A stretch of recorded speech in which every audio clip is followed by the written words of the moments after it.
नमस्कार विद्यार्थी मित्रांनो, भारती करिअर अकॅडमी जालना यामध्ये आपलं स्वागत आहे। आज आपण पाहत आहोत संख्या कोडे या संख्या कोड्यावर आधारित असणारे पालघर जिल्हा पोलीस भरती या भरतीमध्ये विचारण्यात आलेली जी काही प्रश्न आहेत ती विचारण्यात आलेली प्रश्न आपल्याला बघायची आहे।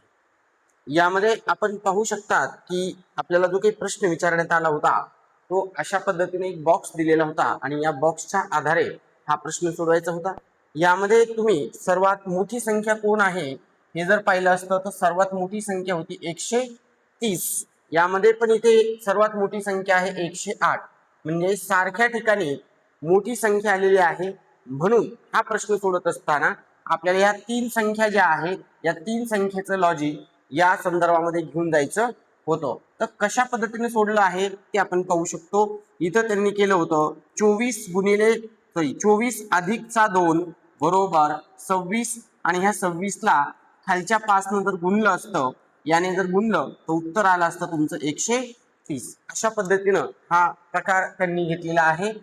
13 अधिक 5 बरोबर 18, 18 ला जर तुम्ही 6 ने गुणलं तर 108 असं येईल। म्हणून 9 अधिक 7 बरोबर 16 आणि 16 ला जर तुम्ही 4 ने गुणलं तर 16 64। म्हणून पर्याय क्रमांक सी हे 64, पर्याय सी हे त्यातलं पर्याय उत्तर बरोबर होतं। अशा पद्धतीने आपल्याला हा प्रश्न सोडवायचा होता। संख्या कोड्यावर पालघर जिल्हा पोलीस शिपाईमध्ये जवळपास 4 ते 5 प्रश्न विचारण्यात आलेले आहेत। आपण पाहू शकता हा पहिला प्रश्न घेतला आपण। अजून पुढचा प्रश्न घेऊयात। सेम प्रश्न त्याच पद्धतीचा असा असणारा प्रश्न त्याच भरतीमध्ये विचारण्यात आलेला प्रश्न पालघर जिल्हा पोलीस शिपाई भरती आपण पाहू शकता 2024-25 इथे घेतले आपण हा प्रश्न। बघूयात किती विद्यार्थी या प्रश्नाला सोडवण्याचा प्रयत्न करतायत। प्रश्नपत्रिकेमध्ये येणारे प्रश्न सोडत असताना गोंधळून जाऊ नका। अतिशय सोप्या पद्धतीची प्रश्न ही तुम्हाला यामध्ये विचारण्यात आलेली असतात। आता 13 अधिक बघा 13 अधिक 19 करून घेऊ आपण, काय होतं ते पाहूयात। 13 अधिक 19 किती होतं बघा, 9 3 12 ला 2 6 ला 1 म्हणजेच किती झाली ती 32। आणि ह्या 32 मधून हा 5 जर वजा केला तुम्ही तर बरोबर काय मिळतं तुम्हाला 27।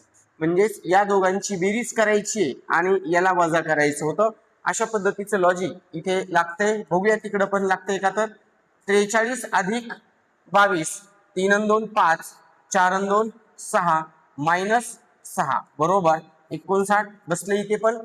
सेम तसंच 17 अधिक 28 बरोबर 8 आणि 7 15 ला 5 6 ला 1 म्हणजेच 45। 45 मधून 35 वजा करा, याचा अर्थ किती येईल तिथं 10। याचा अर्थ पर्याय क्रमांक जो संख्या दिसते 10 हे आपलं त्यातलं पर्याय उत्तर बरोबर। 10 उत्तर बरोबर यायला पाहिजे होतं। अशा पद्धतीने आपल्याला हा प्रश्न सोडवायचा होता। ठीक आहे, चला पुढचा प्रश्न पाहूयात। सेम याच पद्धतीचं लॉजिक पाहूयात। प्रश्न क्रमांक 3 हा त्याच प्रश्नपत्रिकेतला प्रश्न क्रमांक 3 म्हणून आलेला आहे। या प्रश्न क्रमांक 3 चं उत्तर आपल्याला बघायचं। पाहू शकता तुम्ही एक त्रिकोण दिलेले आहे, त्रिकोणाच्या साईडला तुम्हाला संख्या दिलेल्या आहेत आणि त्या संख्येचा बेस म्हणजेच संख्येला सोडवण्यासाठी आतमध्ये एक संख्या तुम्हाला दिलेली आहे। म्हणून ही संख्या तयार करायची आपल्याला 110 ही किती आहे 240 आतमध्ये क्वेश्चन मार्क। पहिल्या संख्येकडे जाऊया, मोठी संख्या आहे, एक तर ती गुणाकार किंवा वर्गाची बेरीज किंवा संख्येचा वर्ग तयार होऊ शकते। आपण वर्गाकडे जाऊयात। 8 आणि 2 10 आणि 1 किती 11, 11चा वर्ग केला तर 121, 121 मधून पुन्हा एकदा 11 वजा करू म्हणजे तीच संख्या वजा करू बरोबर उत्तर काय मिळतं तुम्हाला 110। सेम तसंच 12 अधिक 3 अधिक 1 म्हणजेच 16, 16चा वर्ग केला 256 मायनस 16 वजा करून घेऊ 0 4 आणि 2 बरोबर 240। तशाच पद्धतीनं 7 अधिक 8 अधिक 2 म्हणजेच किती 17, 17चा वर्ग 289 मायनस 17, 9 तून 7 गेले तर 2, 8 मधून 1 गेला तर 7 आणि इकडं 2, 272 उत्तर यायला पाहिजे होतं, जो पर्याय क्रमांक तुम्हाला 1 मध्ये पाहायला मिळतो।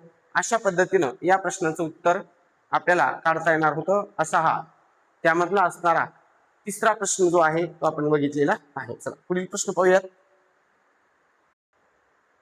बरं, कधी कधी पेपरमध्ये तुम्हाला असे 4-4, 5-5 प्रश्न एकाच पेपरमध्ये विचारले जाण्याची शक्यता असते. त्यामुळं विद्यार्थ्यांनो व्यवस्थितपणे अभ्यास करा, कारण बुद्धिमत्ता दिसते तेवढी सोपी नाही. ज्यावेळेस आपल्याला लॉजिक लवकर लक्षात येत नाही त्यावेळेस आपला वेळ यामध्ये जातो आणि ह्या वेळेमुळेच तुम्हाला अशा पद्धतीचे प्रश्न यांनी दिलेले आहेत. हा सुद्धा पालघर जिल्हा पोलीस शिपाई 2024-25 ला विचारण्यात आलेला प्रश्न आहे.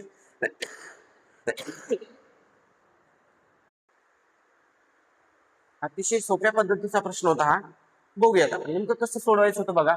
आतमध्ये 52 ही संख्या तयार करायची होती की त्यांनी कशी तयार केली बघा. इकडे 20 गुणिले 5 20×5 100, पुन्हा 12 गुणिले 4 12×4 48 आणि दोघातला फरक घेतला तर तो फरक आहे तुमचा 52 जो आतमध्ये तुम्हाला पाहायला मिळतो.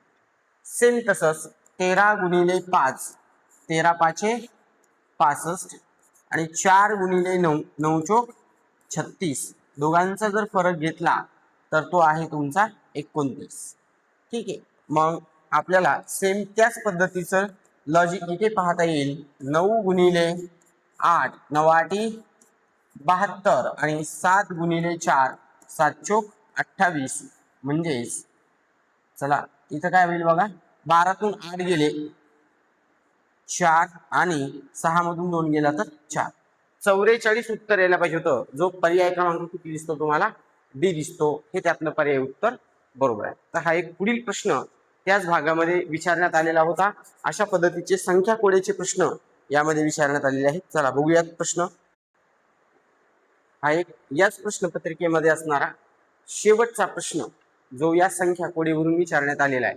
संख्या कोडेवरून आपण पाहिले जवळपास 5 प्रश्न तुम्हाला या प्रश्नपत्रिकेमध्ये विचारण्यात आलेले आहे. त्यामुळं प्रश्नपत्रिकेचा अभ्यास करत असताना एक नेहमी लक्षात ठेवायचं आहे की आपल्याला कुठल्याही एका घटकावरतीच अवलंबून न राहता सर्वांगीण प्रश्न जे आहेत ते पण सोडवायचे आहेत. आणि बुद्धिमत्ताला यावेळेस प्रत्येक ठिकाणी 25-25 प्रश्न विचारण्यात आलेले आहेत. हा सुद्धा पालघर जिल्हा पोलीस शिपाईचा प्रश्न आहे. सिंपल आहे. एक रो दिलेला आहे कॉलम बॉक्स मध्ये आणि कॉलम बॉक्स मध्ये असे 4-4 दिलेले आहेत.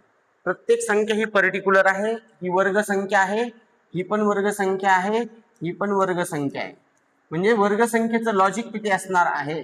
म्हणून याचं वर्गमूळ काढलं 4, याचं वर्गमूळ काढलं 2, याचं वर्गमूळ काढलं तर 1. 4 आणि 6 ने किती 7. सर्वांची बेरीज 7 झालेली आहे. अशा पद्धतीने याचं वर्गमूळ काढलं तर 5, याचं वर्गमूळ काढलं 3, याचं वर्गमूळ काढलं 2. 5 आणि 3 8 आणि 2 किती 10. इथे त्यांची बेरीज झाली. याचं वर्गमूळ काढलं 6, याचं वर्गमूळ काढलं 2, याचं वर्गमूळ काढलं तर 1. 6 आणि 2 8 8 आणि 1 किती 9. अशा पद्धतीनं आपल्याला या प्रश्नाचं उत्तर जे आहे ते 9 घेता येईल किंवा 9 हे प्रश्नाचं उत्तर बरोबर आहे. तर अशा पद्धतीने जी प्रश्न आहेत ही प्रश्न या भरतीमध्ये विचारण्यात आलेली होती. अशी जी काही प्रश्न आहेत अशी प्रश्न पाहण्यासाठी चॅनलला सबस्क्राईब करा, लाईक करा आणि जास्तीत जास्त विद्यार्थ्यांपर्यंत शेअर करा. ज्यामध्ये आपण छोटे छोटे भाग पण जास्तीत जास्त महत्त्वाचे आणि ज्या ज्या पेपरमध्ये आलेले आहेत अशी प्रश्न या भागातून घेण्याचा प्रयत्न करूया. व्हिडिओ आवडला नक्की लाईक करा, सबस्क्राईब करा आणि जास्तीत जास्त विद्यार्थ्यांपर्यंत लिंक शेअर करण्याचा प्रयत्न करा. धन्यवाद.